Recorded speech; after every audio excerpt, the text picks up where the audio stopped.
The sound Xiang Wang would carry longest was not a shout, it was a whisper. His father's voice, on the other side of a hospital billing office door, asking a nurse for 2 more days. Just 2, please. The money would come. He was sorry to trouble her. He would not be late again. Xiang Wang stood in the corridor outside, 23 yuan in his jacket pocket, all that remained after the bus fare from across the city. He had arrived too late to go in with his father. He had arrived too late for everything. His mother was 3 rooms down. Surgery had gone well, the nurses said. She was resting. She believed her husband had the finances in hand. She had no idea what her husband was doing on the other side of that door, careful and low and quiet, making promises to a stranger that he had no clean way to keep. Standing there, Xiang Wang thought about the morning, about the meeting, about the words that had put him in that corridor with 23 yuan to his name. But to understand the morning, you had to go back a little further. 3 years. That was how long he had worked at Muyukun Media.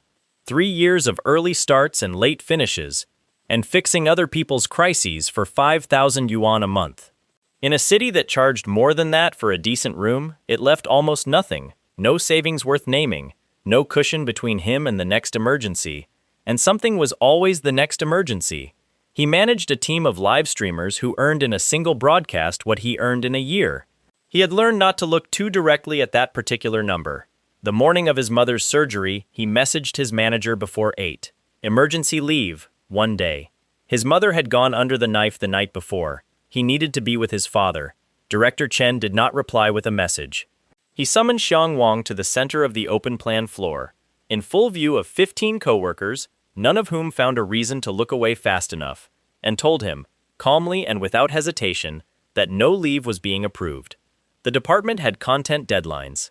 Personal emergencies were personal, and then, while the room held its breath, he added that even a terminal illness would not earn a day off during peak season. He said it without anger, without weight, the way a person states something too obvious to require emotion. Then he picked up his phone and began texting a streamer about a game she was playing, laughing quietly at whatever she sent back, while Xiang Wang stood in the center of the room with 15 people carefully studying their screens. He walked back to his desk, sat down, stared at the edge of his monitor for a long moment. His phone buzzed. His father? Surgery went okay. She's resting. Don't worry about coming. He understood exactly what it cost his father to write those words. At noon, he stood and walked back to Director Chen's desk and said he was leaving. Not as a question. He was going to the hospital and would not be returning today. Director Chen looked up with the expression of a man identifying a minor inconvenience and told him plainly that if he left now, he should not bother coming back at all. The door would be closed. Xiang Wang said that was fine. He took the elevator down, through the lobby, out the glass doors, onto the afternoon pavement, and there, finally, in the street noise and heat, he felt something he had not expected. Not triumph, not quite relief, something older. All of it, every counted hour, every swallowed response, released at once. His body didn't know what to do with the sudden space. He was halfway down the block when his vision shifted. Text appeared in the air before him, visible to no one else, clean and precise as a display. Tycoon system, activated. Host has chosen authentic desire over compliance. Initial reward, 100,000 yuan deposited to linked account. Note, reward scale with each qualifying action. The more decisive, the greater the return. A man stepped around him with a muttered complaint.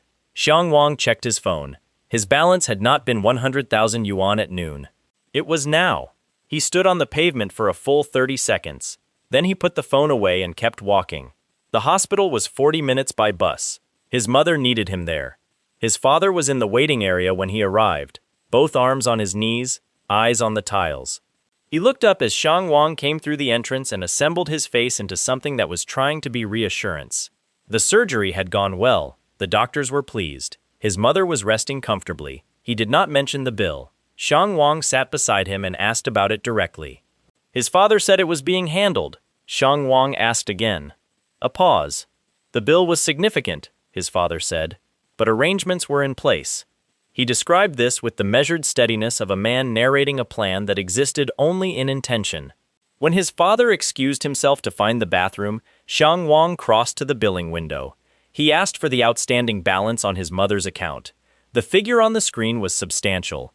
It was also less than a third of what the system had deposited that afternoon. He paid it. Not without a pause. 3 or 4 seconds where his old self tried to calculate whether this was real, whether the money would simply disappear and leave him worse off than before. Then he paid, took the receipt, and went back to the corridor. When his father returned and found him standing there holding it, something happened in his father's face. Just for a second, the corners of his eyes, before he pulled it back into place. He asked where the money had come from. Xiang Wang said he'd been saving. His father studied him with the knowing, careful look of a man who understands that his son is protecting him and has decided to allow it. They spent 2 hours with his mother. She was groggy and grateful and quietly guilty in the way sick people become when they understand what their illness has cost everyone around them. She told Xiang Wang to eat properly. He said he would. She was asleep before he finished the sentence, her hand still loosely in his. On the bus home, the system spoke again. The payment had registered as a qualifying action, spending decisively and out of genuine care, it noted, rather than fear or obligation. Another deposit followed, smaller than the first, but still more than a week of what Muyu-kun had paid him. The system's commentary had a dry quality he hadn't expected. It observed that he had actually spent the funds rather than leaving them to sit frozen in the account, which it called a promising development, and it suggested he keep that pattern going if he intended to make real use of what had been offered. He read that part twice. Then the full shape of it began to come clear. This wasn't generosity. The system was paying him for living as himself, spending without apology, acting on what he actually felt, refusing to absorb humiliation in silence. Every choice he'd been making for 3 years, the cheaper alternative, the opinion left unstated, the coat he'd walked away from, those hadn't been prudence. They had been expensive in a way he had never been able to price. He looked out the window at the city evening, offices still lit, buildings still full of people finishing what Director Chen had asked them to finish. None of them knew anything had shifted. That night, in his small rented room, he sat on the edge of his bed and opened his bank application and looked at the balance for a long time.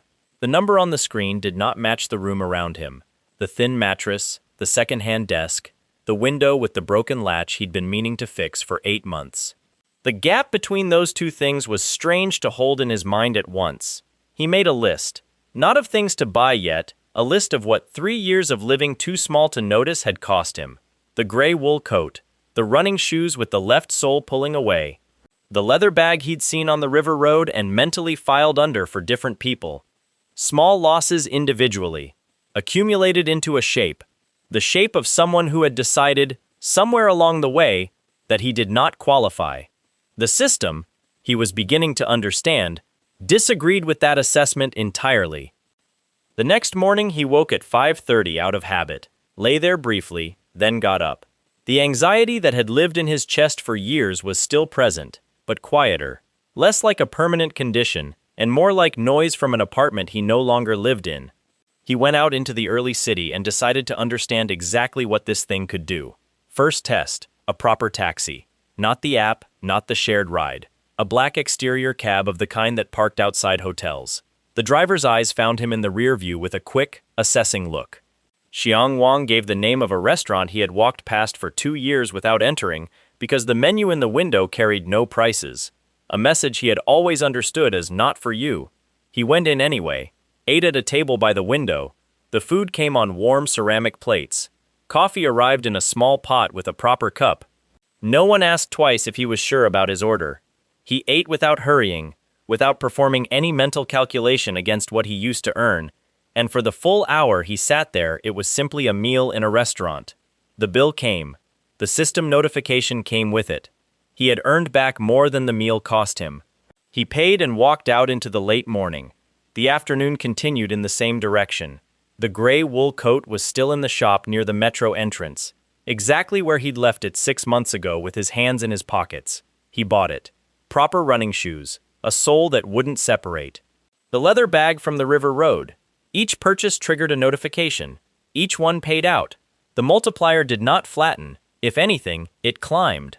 By evening, Sitting on a bench by the river as the lights came on across the water, his balance was nearly 3 times what it had been at breakfast. He thought about the 15 people who had watched him stand in the center of that floor and turn their eyes away. About Director Chen, probably still at his desk, confident about how the morning had resolved. They were all still there, running the same calculations, staying careful. And they had no idea that the man who had walked out of the lobby at noon was now accumulating faster than anything they would earn in a year of staying put. That evening he called Gao Yuan. She had been under his management at Muyu Kun, not the most recognizable face on the platform, but one of the most naturally gifted. An ease on camera that couldn't be manufactured, the kind that makes a viewer feel they have stumbled into something real. She had always treated him decently, which in that office had made her something of a rarity. She answered. He told her he'd left. She said she'd heard. He confirmed it and told her what he had in mind. A small media company, honestly run, fair splits, streamers treated as partners rather than content sources to be extracted from. She listened all the way through. When he finished, she told him to call her when it actually existed. He said he would. After he hung up, he wrote one name in his notebook. Howen. He had met her a handful of times during his years at Muyu Kun, enough to understand her situation. She worked under a separate manager named Hishui, and her contract was a particular kind of trap. The sort that looks legal from a distance because it technically is. Hishui held her broadcast rights. He took the majority of every revenue stream she generated. She streamed 6 days a week and kept a fraction of what her work was worth. The buyout clause was sized precisely to be unaffordable on what she earned under his terms, which meant she couldn't leave, which meant he continued collecting everything she produced. A contact from the scheduling team had forwarded him a copy of the contract months ago, shaking their head as they did it and not knowing what else to do. Xiang Wang pulled it up now. He read the buyout figure again. It was less than 10% of his current balance. He called Hishui's business line the following morning. Direct offer, full contract buyout, immediate, no conditions. Hishui laughed, a short dismissive sound, the laugh of a man who finds something amusing because it presents him no threat. Xiang Wang repeated the same offer, with the same numbers and the same tone. Hishui told him he was wasting both their time and ended the call. Xiang Wang sent a follow-up message. The offer stood for 48 hours. Then he messaged Howen. He told her he had read her contract and had a proposal worth hearing. He kept it simple. Nothing about the system, nothing about the source of the money. Only what was real and documentable. She replied within the hour. She would meet him. She arrived at the coffee shop 10 minutes early. Howen was smaller in person than she appeared on a streaming screen. Most people were, he'd noticed. And she had the particular quality of someone who had been quietly exhausted for a long time and learned to carry it so naturally it was invisible, unless you looked for it. She ordered the cheapest item on the menu without looking up. Xiang Wang caught the server's attention and said to bring whatever she actually wanted. When she looked at him, he said the difference didn't matter. She ordered a proper meal. He laid the offer out without softening the edges. He wanted to buy out her contract from Hishui. He was forming a media company, small now, but structured honestly, with fair terms and no manager capturing the majority of what a streamer generated. She would come in as a co-founder, not as talent to be managed, her own broadcast rights. A real share of the results her work produced. She listened all the way through without interrupting. When he finished, she asked why. He gave her the honest professional answer. Her numbers, properly managed, were strong. She had genuine upside being captured entirely by someone else. That was the business case, and it was true. He didn't give her the other answer, that watching someone's ability get quietly drained by a person who had structured himself to benefit from her desperation was the thing he had the lowest tolerance for. Some things didn't need to be said out loud. Hishui would never agree, she told him. Not bitterly, just plainly. She had considered this before. More than once. He told her that was Hishui's problem to resolve in the next 48 hours. Something shifted in her face then. Not dramatically. Nothing visible enough to put a name to. The quiet adjustment of a person who has stopped expecting people to follow through on what they say, encountering the possibility that this one might mean it. She reached for her paper napkin and, without seeming to notice she was doing it, tore a small corner off and folded it into a tight square and set it beside her cup. Xiang Wang saw it and said nothing. It was the kind of motion that happens when an emotion has nowhere else to go. He told her he'd be in touch tomorrow. He left the coffee shop and stepped out into the morning. Around him, the city moved in its ordinary way. Offices opening, deliveries arriving, thousands of people running the same routines they had been running the day before. Hishui did not know what was coming. Director Chen had no idea. The 15 people who had watched Xiang Wang stand in the center of that open floor and looked away, all of them still held the same version of events. The version where the man who walked out was the one who had lost something. Something was building that would correct that. It hadn't arrived yet, but it would come fast. The 48 hours passed like a held breath. Hishui called on the second day, not the first, waited until the 38th hour, which Xiang Wang read as the move of a man trying to appear unhurried. The voice on the line was different from the first call.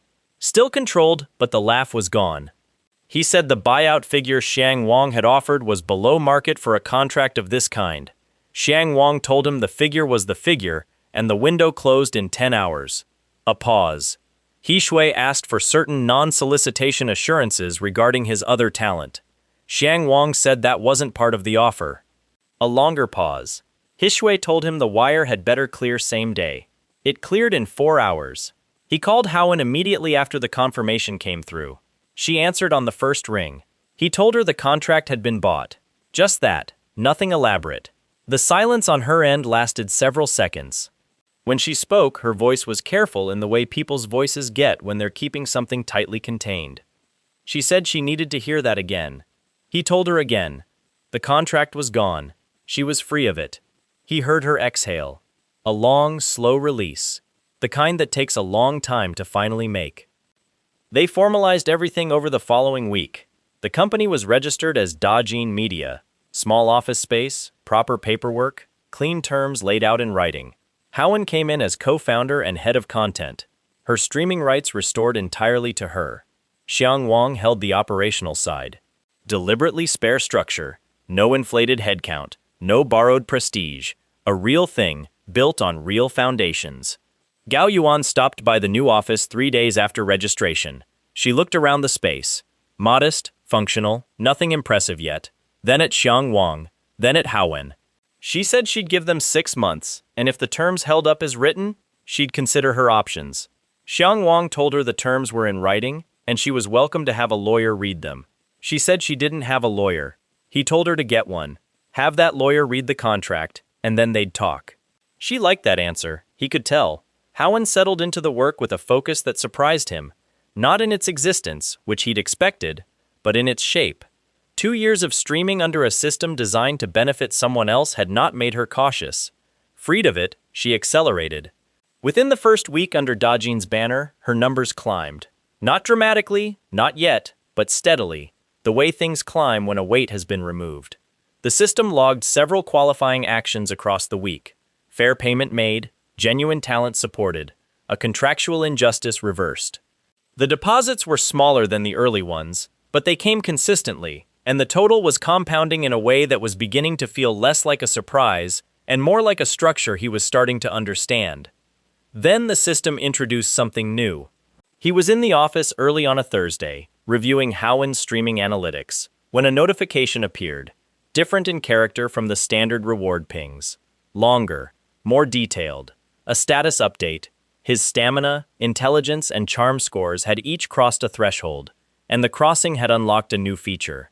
The system called it the Regret plugin. He read the description carefully. The plugin identified individuals who had dismissed or wronged him, women specifically, in this version of the feature, and assigned each a hidden regret meter running from 0 to 100. The meter climbed based on his actions, displays of wealth, physical achievement, status demonstrations, and, this was the part that sat with him for a moment, deliberate emotional distance. The colder he was, the more visibly he succeeded, the more he made clear what they had once walked away from, the faster the meter moved. When a target reached 100, the system marked her as conquered. The reward was twofold: a permanent passive income stream drawn from her future earnings, plus a lump sum stat point bonus. 2 names appeared on the list, both meters already above 0, Lin Mengshi and Chu Xinuo. He sat back and looked at the ceiling. Lin Mengshi. He hadn't thought about her in months, or had told himself he hadn't, which was a different thing. University years. Before Muyu-kun, before the 3-year routine, before any of this. She had occupied the specific kind of gravity in a young man's life that is difficult to explain and impossible to argue out of. Bright, sharp, fully aware of her own appeal, she had known how he felt about her. She had also known, very precisely, that he was not the option she was choosing, not with his background, not with what he had then, which was very little. She had told him so with the particular cruelty of someone who believes honesty exempts them from kindness. Then she had started seeing Ping Tai-hee, from one of the wealthier families in the city, and that had settled it. Chu Shinuo he remembered differently. A rising streamer at a rival company, briefly crossed paths with him at an industry event early in his Muyu-kun years. She had dismissed him the way people dismiss someone whose job title doesn't hold their interest. Not maliciously, just completely. Both meters were ticking.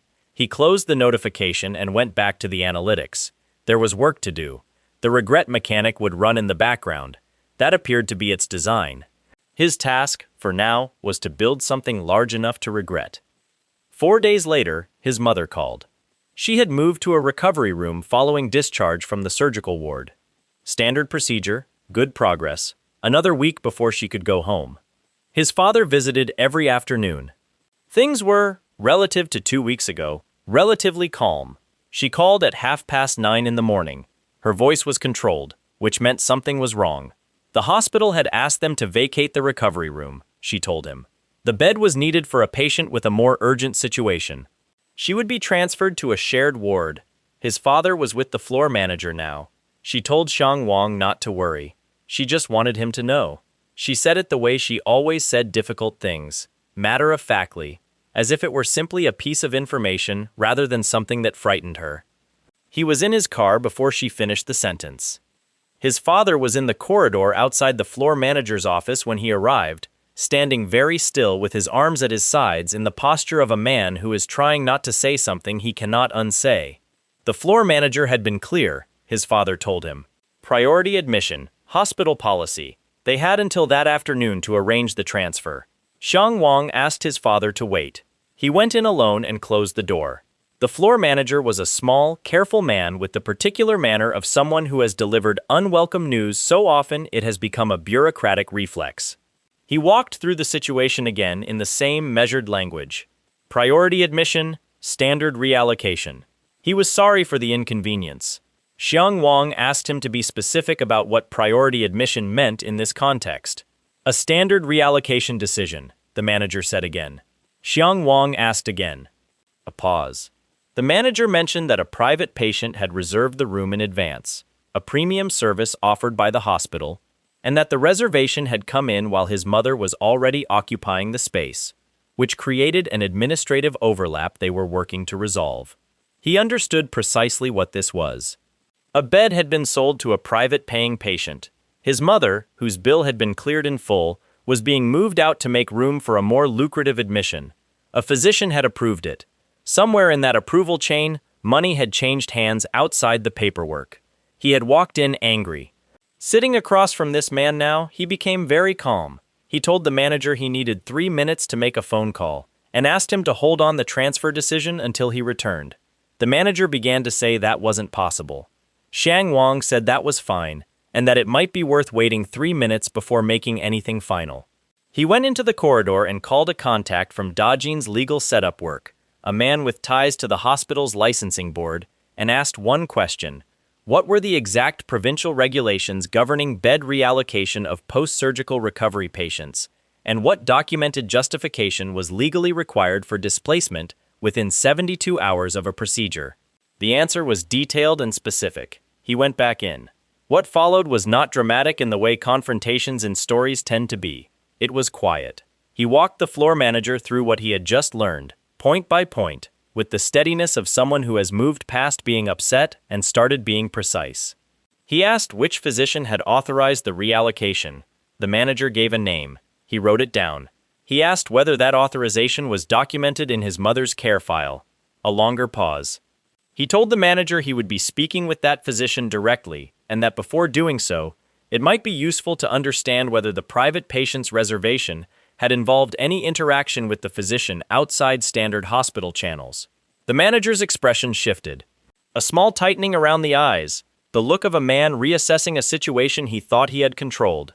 Xiang Wang said he would let the manager have whatever time he needed. He went back to the corridor and waited. 20 minutes passed. The floor manager came out and told him there had been a review of the situation. His mother's room assignment would remain unchanged. He also mentioned that Dr. Li, the authorizing physician, had a full schedule and would be unavailable for comment. Xiang Wang thanked him and went to sit with his mother. He kept the physician's name in his notebook and said nothing about any of it to his parents. Over the following 2 days, he was careful. He had no recording from the floor manager's office. He'd had no reason to expect that conversation walking in. What he had was a name, a timeline, and a reasonable inference. That was a starting point, not a conclusion. He called the licensing board contact again. He asked whether prior complaints about bed reallocation irregularities had named this hospital, and specifically whether Dr. Li's name had ever appeared in them. The contact went quiet, then told him to give it a day. The callback came the following afternoon. 2 prior informal complaints, both closed without formal pursuit. Both involved patients moved from recovery beds under administrative justifications that coincided with private admissions arranged through an intermediary. Dr. Li's name appeared in both. Xiang Wang requested the documentation. 2 days later, he was in the hospital director's office. Director Fang received him with careful neutrality. He laid the documents on her desk without dramatics. The 2 prior complaints, the timeline of his mother's case, the physician's name, the private patient whose reservation had triggered the reallocation. He did not accuse. He presented a sequence of documented facts and asked whether she would prefer to conduct an internal review or whether he should submit the documentation to the licensing board directly. She studied the papers for a long time. He also mentioned, while she was reading, that he had been considering a donation to the hospital's new East Wing building fund. He named a figure. Director Fang looked up. He was clear that the donation and the investigation were not linked. That was true. The investigation stood on its own. These complaints required a response regardless of anything else. The donation was something he had been intending independently. He was simply mentioning both in the same conversation because both concerned his relationship with the institution. She understood the distinction. Dr. Li was suspended pending formal review within 48 hours. A full inquiry was opened. The floor manager was called in separately.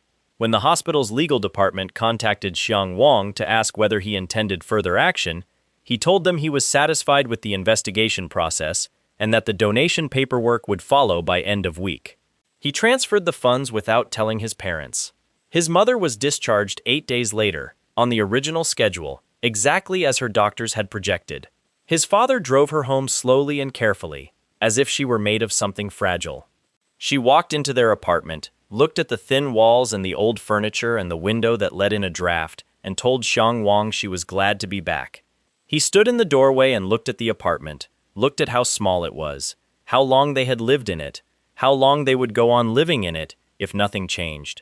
He had the funds to change it. What he needed was a way to make the change look like something other than charity, because his mother would reject anything that felt like pity, and his father would quietly agree with her, and they would both refuse it while being obviously relieved if he found a smarter approach. He was already thinking about how to frame it. The next notification from the system arrived while he was driving back from his parents' apartment that evening. Lin Mengxi's regret meter had moved without any direct action on his part. The system had been logging things he hadn't consciously tracked. The local industry piece that had briefly mentioned Dodging Media's launch. A photo from that launch event that had circulated through mutual acquaintances. Lin Mengxi had encountered the photo. She had made a quiet inquiry about him through a mutual contact. Her meter stood at 31. The system flagged a class reunion happening in 3 weeks. She was confirmed attending. The environment, high school classmates measuring their adult lives against each other, wealth on visible display, social hierarchy being contested in real time, was, the system noted with characteristic dryness, an optimal acceleration context. Indifference on his part would compound significantly in that setting. Visibility without acknowledgement of her specifically. He looked at the notification at a red light. Lin Mengxi at 31, 3 weeks. He had no particular desire to attend a class reunion. The version of himself that had last been in a room with those people was someone he had no interest in revisiting. But the system was not wrong about the arithmetic, and there were reasons beyond the meter to be visible. He had a company now, a reputation forming, things that benefited from being known. He cleared the notification and kept driving. The city was lit and evening quiet around him, ordinary in the way cities are when they don't know what's moving inside them. Somewhere in it, Lin Mengshi had seen a photograph and asked a question about him. And somewhere Ping Tai-hee was still Ping Tai-hee, wealthy, confident, certain of his position in the rooms he entered. 3 weeks was not a long time, but it was enough. He had a lot to do before then, and he was beginning to understand that the doing was the point. The reunion was held in the private dining floor of a hotel Xiang Wang had passed 100 times without going in. He arrived 12 minutes late. Not deliberately, a contract amendment with Dajin's legal contact had run long, but 12 minutes turned out to be useful. Walking into a room after it had already filled meant moving through an existing arrangement, rather than being observed waiting for one to form. He understood the difference, and he was glad for it. 40-something people, give or take, 5 years had given everyone the same general things: slightly better clothes, slightly more practiced confidence, and the slightly more visible anxiety of adults who had begun to understand that their lives were settling into shapes they could not easily reshape. Conversations clustered. Drinks circulated. The room had the low-frequency competitive charge that every reunion carries. Invisible, constant. The ongoing measurement of who had become what. He found a seat near the window, ordered water, and scanned the room without appearing to. Lin Mengshi was already there. She was at the table near the center, the one the room unconsciously oriented toward, the one people gravitated to without quite deciding to. She looked exactly as he'd have expected, put together in the way that doesn't announce effort, comfortable in the attention the room offered without doing anything to invite it or turn it away. She had not seen him, or had seen him and given nothing to it. Either read the same.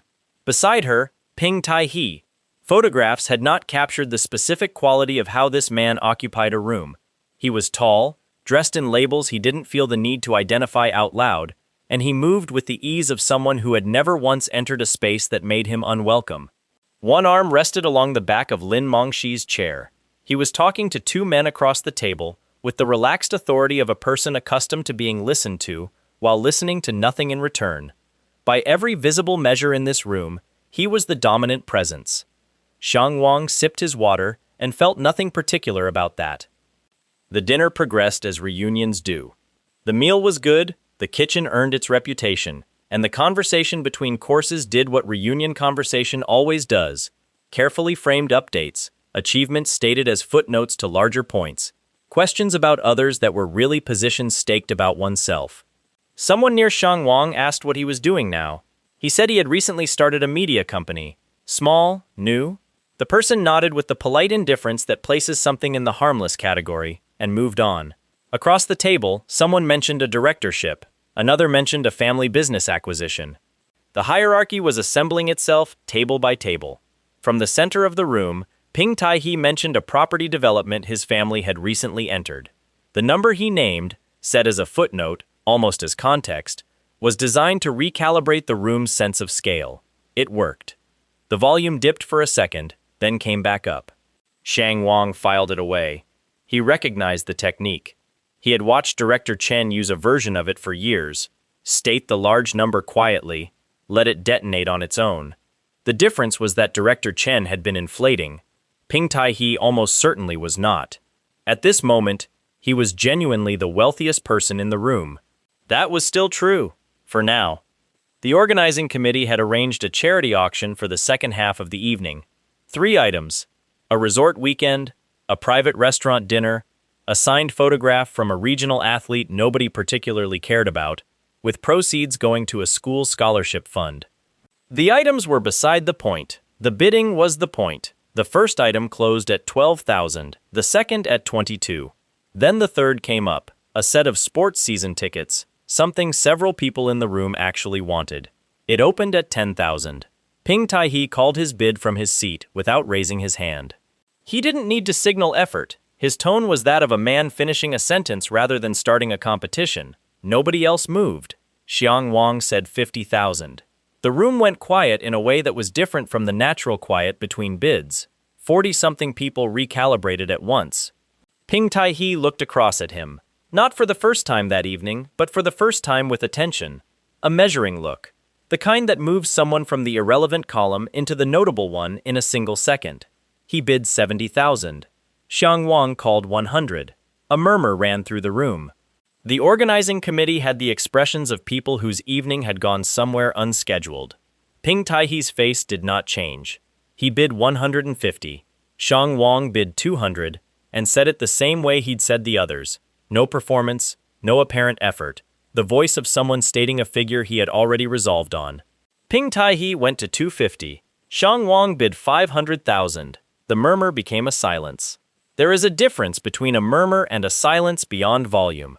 The quality of attention behind it shifts entirely. The room was very still. Lin Mengshi was watching. He did not look at her. He kept his eyes on the organizing committee table, his expression mild. Ping Tai-hee was still for a beat. Then he called 600.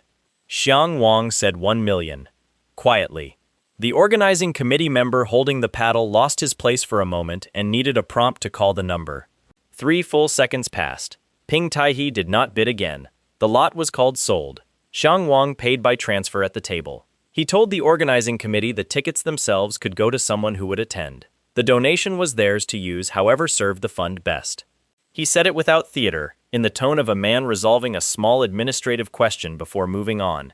And the lack of ceremony was what made it land. Ping Tai-hee crossed the room 40 minutes later. He came alone, without Lin Mengshi, which Xiang Wang noted. He sat down and introduced himself in the manner of someone who does not normally need to explain who he is, but is making an exception. He said the bidding had been interesting. Then he asked, directly, which company Xiang Wang was with. Xiang Wang told him. Dajin Media. Ping Tai-hee considered that. He said he hadn't heard of it, and his tone carried the information that things he hadn't heard of rarely required much consideration. Xiang Wang said the company was new, so that was expected. A pause.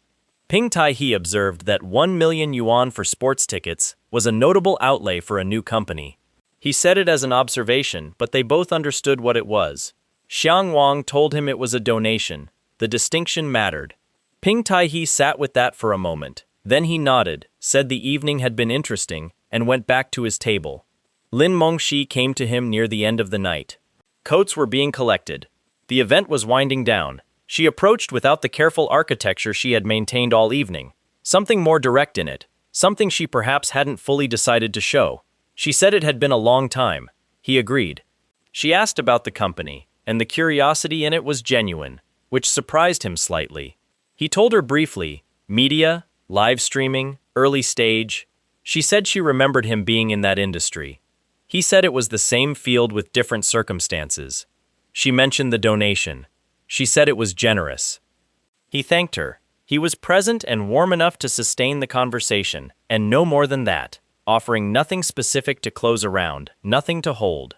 The system registered small gains in her meter over the course of the exchange without him doing anything beyond being exactly what he had become, which was the mechanism. She said they should catch up properly sometime. He said that sounded good. The tone meant nothing committed and she understood it, and understanding it made her register it more sharply, which was what it was designed to do. He got his coat and walked out through the hotel lobby into the night air. By the time he reached his car, her meter had cleared 48. He bought the villa the following week.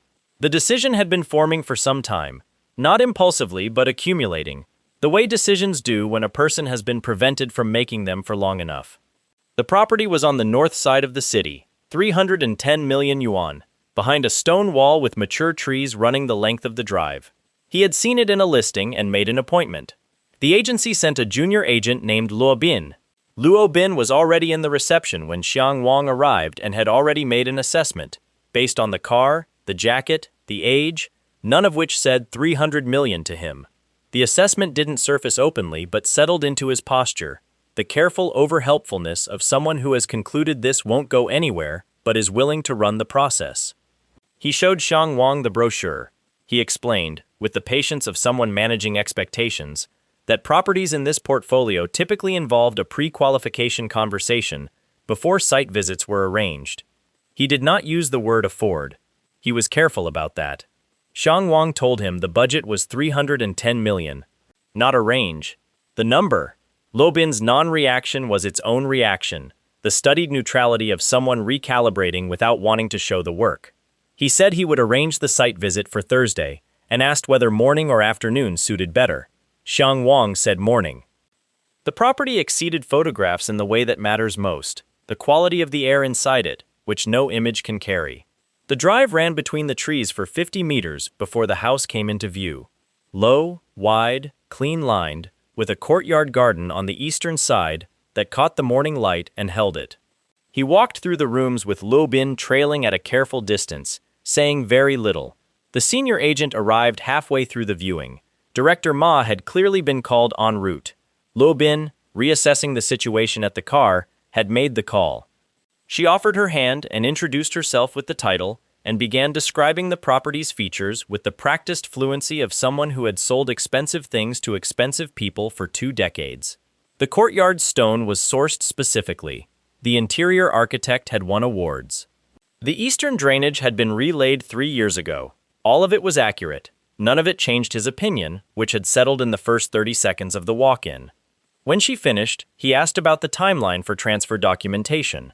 She looked at him with the expression of someone whose script had moved faster than expected. He told her he wanted to proceed and asked what she needed from him today. The transfer took 8 days. On the second day, Luo Bin called about a document and was helpful with the calibrated extra care of a man trying to professionally recover from a visible misjudgment. He was courteous in every exchange. Xiang Wang was courteous back and said nothing about it. On the 5th day, Director Ma mentioned during a documentation call that Luo Bin was no longer handling the account. Xiang Wang did not ask why. The explanation lived in the original appointment, in the avoidance of the word afford, in the brochure offered before the budget was established, in the posture that had already arrived at a conclusion before anything was confirmed. An arrogance that small rarely stays in one room. He moved his parents the following Saturday. He had framed it as temporary renovation works on the old apartment, a few months while things were sorted. His father accepted this with the quiet relief of a man who knows the frame is not quite accurate, but is grateful that a frame exists. His mother walked through the main rooms in her slippers, examining things at a moderate pace, and announced that the garden was too large to maintain properly.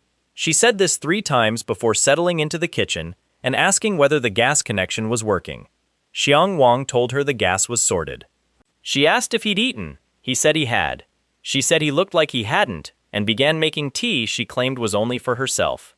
He sat at the kitchen table and watched her move through the unfamiliar space with the deliberate confidence of a woman learning a new room and refusing to appear uncertain about it.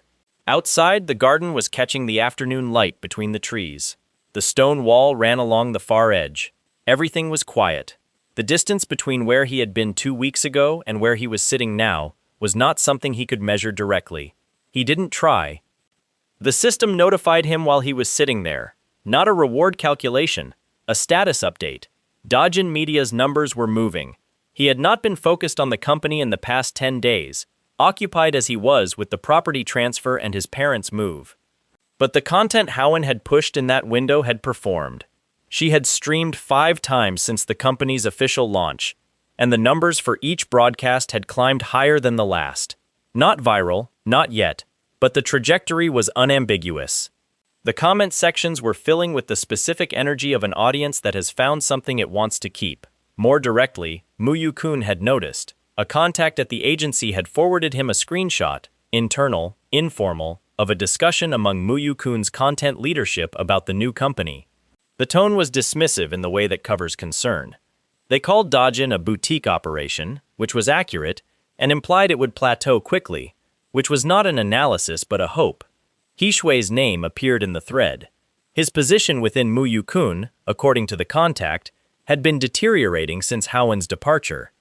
The talent he managed had become visibly aware that one of his properties had been bought out and had walked, and contracts held by fear of cost lose something essential once the cost is demonstrated to be payable. Gao Yuan had sent a message the previous evening. She had read the contract language, she said, and it was what Xiang Wang had described. She was interested in talking seriously. He replied that she should come in that week. Then Muyu-kun opened the PK. It came through official channels. A formal livestream battle challenge, company against company, broadcast simultaneously on the same platform. The format was direct. Both companies would stream during the same 6-hour window, and whichever earned more in viewer gifts and engagement metrics would win. Losing companies in battles like this didn't typically close, but they lost talent, lost face in the industry, and lost the momentum that kept mid-tier platforms from replacing them entirely. It was a public fight, designed as one. The challenge was timed. They had selected a window 2 weeks out, the night of a major platform traffic peak, which gave them the initiative and gave Dajin less preparation time. Xiang Wang read the challenge and felt a specific kind of focus arrive in him. Not urgency, not anxiety, focus, which is a different thing entirely, the kind that comes when a situation becomes clear rather than complicated. He sat down with Howen that afternoon. She had already seen it. Her expression when he came in was not the expression of someone rattled. She had been He Shui's contract property for 2 years. She had no remaining capacity to be intimidated by him through an institution he worked for. He told her they were going to win the PK. He said it without inflation, the way he stated figures at the property agency. Because the math was real. Dajin was newer and smaller, but its content was genuinely better, and the platform's gift economy responded to genuine content in ways that money alone could not fully replicate. Beyond that, he had resources Muyu-kun did not know about and had not thought to factor. Howen asked what he was thinking. He told her, a 6-hour broadcast, her leading, guest appearances staggered through the window to sustain the peak, and a platform gift promotion he would fund directly. A matching incentive that turned viewer gifts during the broadcast into a charity donation, which drove participation in ways pure entertainment couldn't replicate. The platform had approved this mechanic before for other streamers. It was within the rules. She listened to the whole thing.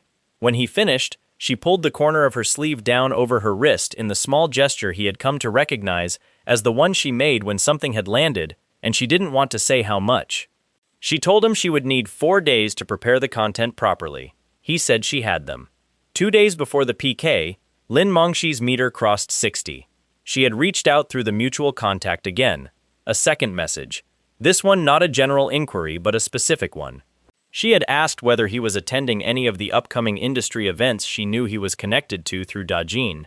The contact had passed it to him with a note. She seemed genuinely interested. Xiang Wang wrote nothing back. 62 by the time he checked the system that evening. The meter moved on its own schedule now, fed by absence as much as presence. Every event she could not easily interpret, every gap he did not fill, was doing its work. Somewhere across the city, Ping Tai-he was still confident about his position. That too would have its own schedule. But the PK was in 2 days, and Howen was preparing, and Gao Yuan was coming in tomorrow, and there was a company to run. The regret arc would play out in its own time. Right now there was work. Real work. The kind that built something larger than any single confrontation. He closed the notification and went back to the broadcast plan. The platform's traffic peaked at 9 in the evening, and both companies went live simultaneously. Xiang Wang sat off camera in Dajin's production area and watched the numbers. That was the deliberate choice. His face was not the company's face. Howen was. 4 days of preparation had not produced a polished broadcast strategy so much as it had given her permission to do what she already knew how to do, at a level she had not been able to reach under 2 years of He Shui's management. She was simply herself, which sounds unremarkable until you see what it looks like when someone who has been compressed for a long time is finally uncompressed. The first 2 hours ran close. Muyu-kun had history on their side, more streamers, longer platform presence, established viewer loyalty pulling the gift metrics in their favor by a narrow margin. Xiang Wang watched and didn't adjust anything. He had planned for this. The broadcast was designed in layers, and the first layer was meant to establish pace, not win the hour. At the 2-hour mark, the guest appearances began. He had spent the previous week making calls, not bribes, not pressure, straightforward conversations about terms and what Dajin was building. 7 independent streamers, each with a following that barely overlapped the others, each appearing for 30 minutes staggered across the next 3 hours. The effect was a broadcast that kept reinventing itself at intervals, pulling fresh audiences each time, while Muyu-kun's feed ran standard programming without adjustment. The charity matching mechanic activated at hour 3, Every gift sent during the remaining 90 minutes would be matched by Dajin to a children's education fund. The platform's notification system pushed the announcement to its full user base. The gift counter shifted. It did not shift slowly. Within 40 minutes, Dajin's total crossed Muyu-kun's and kept going. Not because of tricks. Viewers understood that their participation was being amplified. The same impulse that sent a gift was also sending a donation. People responded to that. They always had. When the 6-hour window closed, Dajin's total was nearly 3 times Muyu-kun's. Xiang Wang looked at the final number and felt no particular urge to celebrate. The number was satisfying, but not the important thing. The important thing was what moved through the industry's informal channels over the following 72 hours. Talent at other companies reading the recap threads, viewers following Howin's profile, and inside Muyu-kun, a question that had been simmering beneath the surface arriving at a full boil. If a company this new could produce results this decisive, what did that mean about where the talent should be? Gao Yuan messaged at midnight. 3 words. I'm coming in. He replied, tomorrow works. She signed 2 days later. The contract was short. Xiang Wang had written the template himself, deliberately. Anything left vague favored the company over the talent, and he had no interest in that kind of advantage. She read every clause and asked questions about 2 of them. He answered both directly. She signed. Hishui's collapse arrived without fanfare. His position within Muyu-kun had been eroding since Howin's departure, and the PK loss accelerated it into something visible. Within a week, 2 more of his managed streamers had made quiet inquiries about their contract terms. Within 3 weeks of that, the company restructured his role, moved him to content scheduling, a different kind of job entirely, with a different kind of ceiling. He accepted it. The comeuppance was not a dramatic confrontation. It was slower and more complete than that. The gradual withdrawal of the leverage he had spent years building, talent by talent, until the structure that had given him power over people like Howin was simply empty. Xiang Wang did not witness it in person. He heard about it through the contact network, noted it, and moved on. The antique auction came in the 4th week, through an invitation from Ping Xiaoxiao.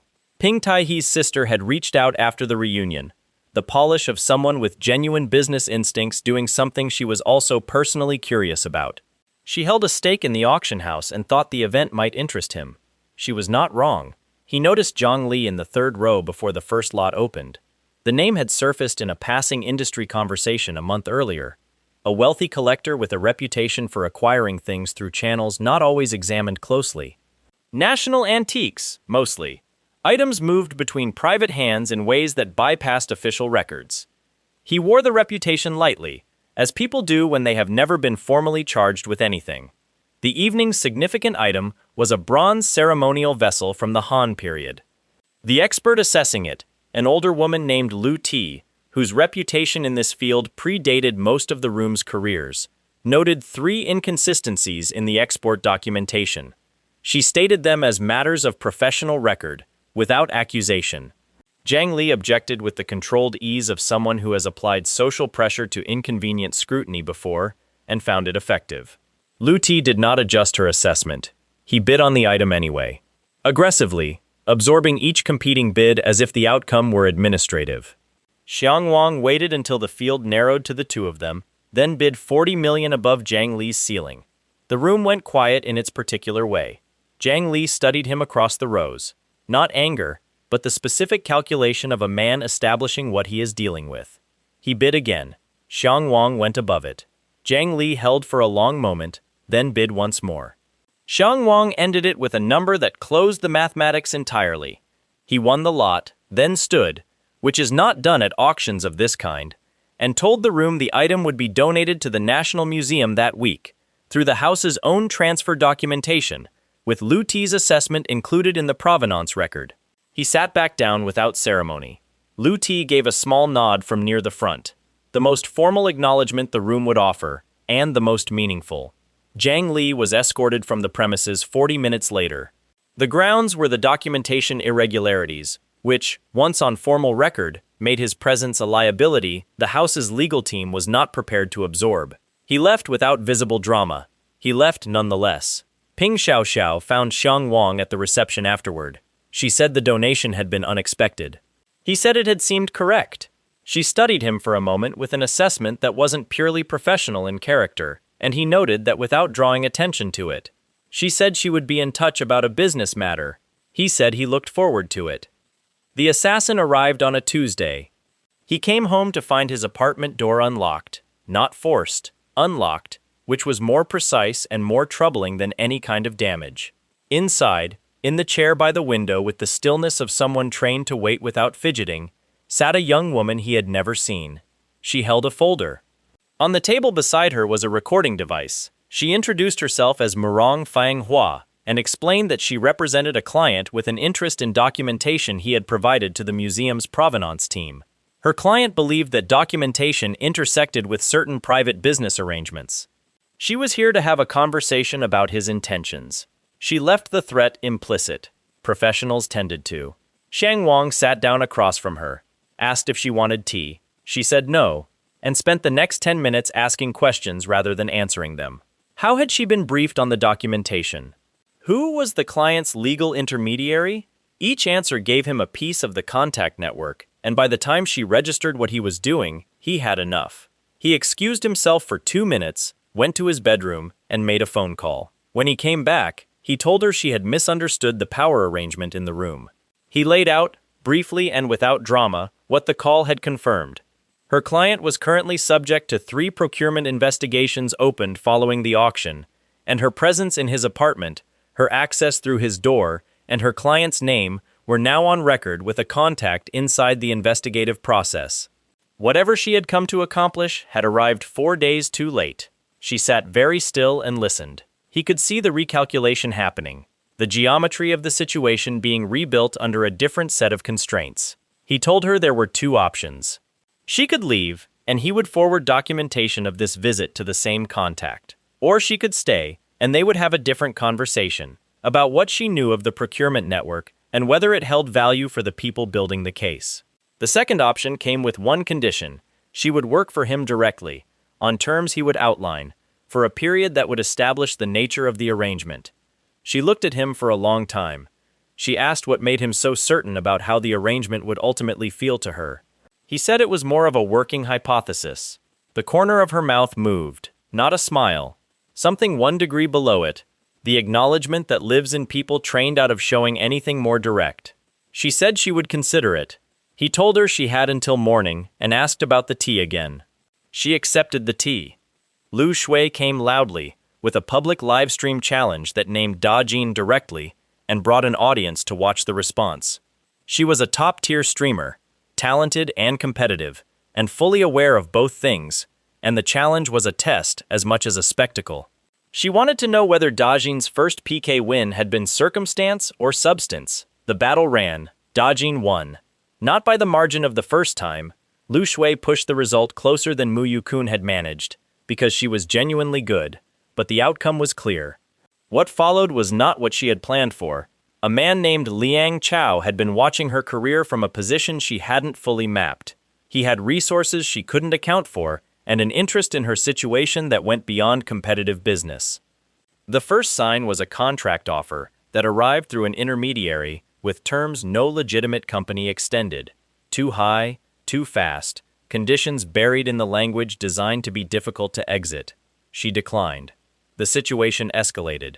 Xiang Wang heard about it through platform contacts. 2 missed broadcasts, no statements, the tight controlled anxiety of people managing information they'd been told not to release. He made 3 calls, located an address, and arrived an hour ahead of the people Liang Chao had sent to formalize the arrangement. What happened in that building confirmed something the system had implied without stating outright. Liang Chao had a system of his own, not identical, different parameters, different reward structure, shaped for a different ambition, but the architecture was recognizable. Another host, running parallel. And Liang Chao had concluded that leveraging people connected to Xiang Wang was the fastest path to maximizing his own system's output. That had been a significant miscalculation. Liang Chao was detained before the evening ended, through a contact Xiang Wang had cultivated during the Zhang Li investigation. The connection between the 2 cases was not coincidental. The networks overlapped. Lu Shui, once the situation resolved, asked him why he had come personally rather than delegating. He told her it had been faster. She signed with Dajin 3 weeks later. The mission brief arrived on a morning when everything else was running well. He was reviewing Dajin's monthly metrics when the notification appeared. Not a standard reward update, but something longer, structured differently, carrying a deadline he had not seen before. Target, Su Bingqing. Mission, Regret Conquest. Full completion. Deadline, 10 days. Success reward, 1 billion yuan plus 15 stat points. Failure penalty, 10 points per stat. He read the name twice. Su Bingqing was not obscure. One of the most recognized actresses in the country, known for her work and equally for a position she had stated publicly in multiple interviews. She had no interest in men, professionally or personally, and any suggestion otherwise was a misreading she had long stopped bothering to correct.